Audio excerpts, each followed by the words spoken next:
We dive inside the Flyers mailbag with Dave Isaac and, of course, at Dave G. Isaac on Twitter, where he had his Flyers mailbag open for business today. And 28 games left in the regular season. The Flyers kind of in the playoff picture, Dave, but a big blow there. Travis Konecny, 4 to 6 weeks he'll be out. So how do you see the Flyers going about replacing him? Yeah, well, I think they'll do it in-house. I mean, they've got a little bit less than a month before the trade deadline comes on March 1st. And it doesn't sound like Ron Hextall is pressing to replace him. He said today he would love to replace him, but the prices tend to be a little exorbitant these days. And he's certainly not going to overpay to have somebody here for a month or 6 weeks. And he's never going to stray from his plan of keeping all of his young players and not trading them away. So I think it'll be in-house. And I don't even know that it'll necessarily be somebody from the Lehigh Valley Phantoms, although Ron Hextall is going there to watch them tonight, and I would be surprised if he didn't have a player come to the team within a couple of days of tonight's game. It sounds like there won't be anybody different tomorrow. Matt Reed will come back to the lineup. He was a healthy scratch when Konecny went back in on Monday, and I think we'll see basically that lineup for a little while here. Is there a guy in Lehigh that you think they should target? Well, he hasn't played for the Flyers, but Greg Carey is a guy who leads the American Hockey League in goals with 22.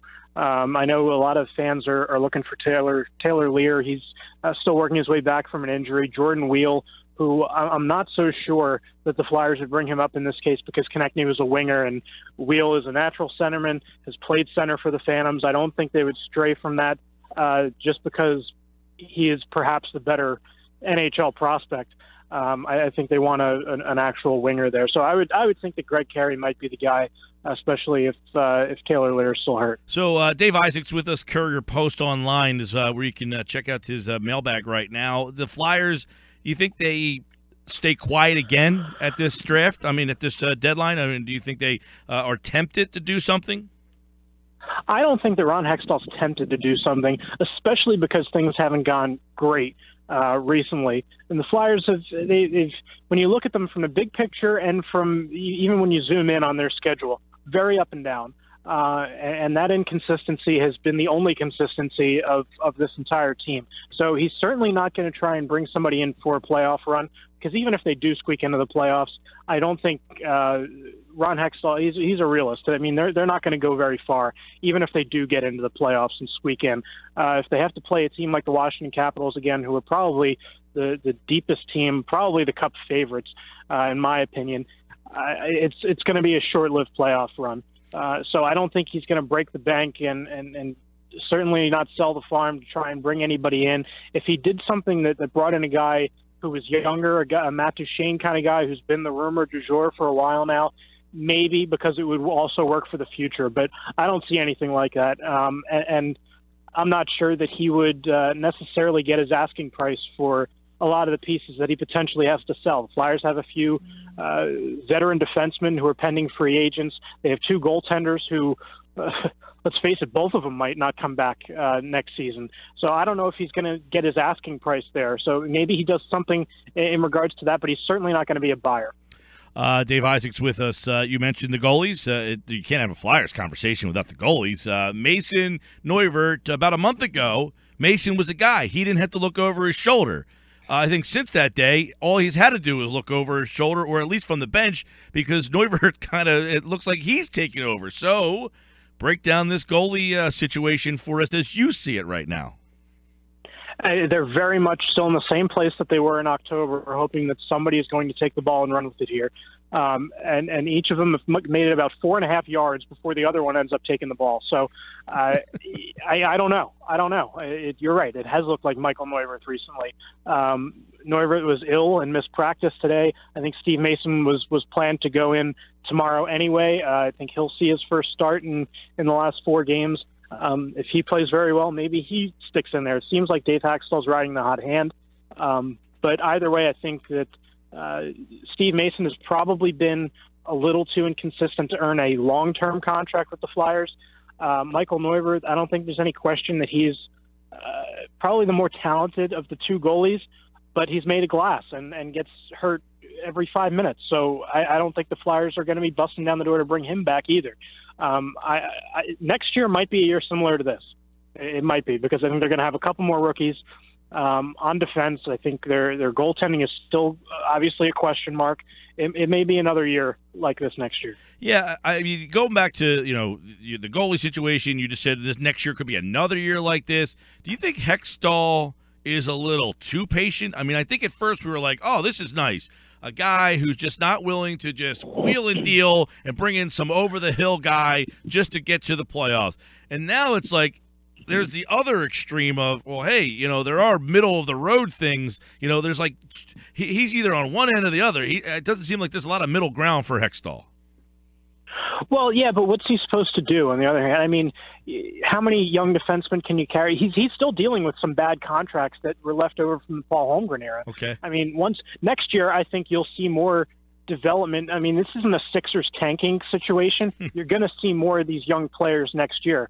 I don't know. Too patient with who, though? Because there's not enough space for everybody right now, and I think you'll see I think Sam Moran and Travis Sanheim on the defense next year. Anthony Stolarz, I think, will be at least the backup goaltender. I don't think he'll be the starter because he's only got 4 games of NHL experience to his name. I think that, to be honest with you, in the grand scheme of Philadelphia sports, I think that Joel Embiid came back to the Sixers. They had a nice little run there, and everybody else thought, oh, okay, maybe we're out of this whole rebuilding grind. Well, the Flyers are very much still in it. And there's really not a whole lot Ron Hextall can do right now in my eyes. So is that a product of making the playoffs last year and having a good showing of people saying, well, you made it, you had a young core, and now we want more? Yeah, absolutely. And I think that it was kind of this was about the expectation. I didn't think that they would be this inconsistent, but I thought that they would be about what they were last year. And I think they are roughly point-wise where they were last year. But I think people expect that next step to be taken, and it's not necessarily there. I mean, the biggest punch in the arm that they got last year was Shane Gostisbehere, and he has had huge defensive struggles, and the last week or so can't even crack the lineup. So that's a big deal. The fact that he hasn't scored a goal since November, that's a big deal. The goaltending hasn't gone on a huge hot streak like it did last year when Neuvirth got hurt and Steve Mason carried them in, and Mason sunk it up, and Neuvirth carried them through the rest of that series. It's kind of a half a step back, and I don't know if next year's going to be another half a step back or not, but I think they'll be around the same place. But when you bring young players into your lineup, and the Flyers bring Provorov, who's been obviously their most consistent defenseman, which kind of says something about the rest of the group. There's a 19-year-old turned 20 a couple weeks ago, and Konecny, who's fifth in the team in scoring, still 19 years old, and now will be missing for the next month. I think you're going to see more young guys next year, and that always brings a level of uncertainty. Dave Isaac's with us. This is always the tough one in terms of Claude Giroux. Do you think at any point they pivot on him and say, you know what, we've taken enough cracks, he can get us something back in return, or is he a Flyer for life? I think it's very probable that he's a Flyer for life. They're certainly not going to make that trade right now if they did at some point. 3 years or 2 years into an 8-year contract? I don't see that happening in the immediate future. Do I see it happening someday? Yeah, I could see that happening someday, but not today. I know he's had huge struggles this year too, and he's an interesting case study because he's a very emotional player. He doesn't necessarily have a lot to say, but when the team, he's one of those guys that hates losing to the point where when things are going bad, and things have gone bad for the last little stretch here, he wants to try and pick the whole team up, put them on his shoulders, and do it all by himself. And that'll get you into quicksand real quick, and it gets way worse before it gets any better. And I think that's what Claude Giroux is seeing right now. Yeah, I mean, I guess that middle ground we talk about is, all right, you got a lot of young players, the defenders specifically, but when they are ready, the other side of the coin is your offensive players are kind of in their prime now. When the young defenders are ready, your offensive core is going to start to be on the older side, right? So they're kind of stuck in a weird spot. Right, and I think there's a lot of legitimacy to that argument specific to Claude Giroux. Jake Voracek, he's been a pretty sturdy guy. He's gotten his points. I'm not as worried about him or Wayne Simmons as I am about Claude Giroux. in the future if you're talking about 5 years from now. What the Flyers do for a number one center at that point, if it's not Claude Giroux, I don't know yet. German Rubstov, their number one pick from last year, I think he's more projected to be a very good second-line center, but not necessarily what Claude Giroux was in his prime, whether he's past that or not. I don't know what they end up doing for a number one center at that point, but I worry more about Giroux than I do about the rest of that group. And yes, you're right. I think there's more legitimacy to it when you say, yeah, but that guy's your number one center. I absolutely understand that. All right, Dave Isaac, Flyers tomorrow night back in action. They had that, they haven't lost. I think I read they haven't been shut out at home back-to-back nights since back-to-back games at home since 1999. And to me, you watch the Flyers play, they have such a focus on playing defense all of a sudden that they don't even get his shots. I mean, they have no scoring chances the last two nights. I'm working on a story on that right before I picked up the phone to talk with you. Yeah, I mean, they've had some chances, and Ron Hextall was just saying he actually thought that they had better scoring chances than the Blues did the other night.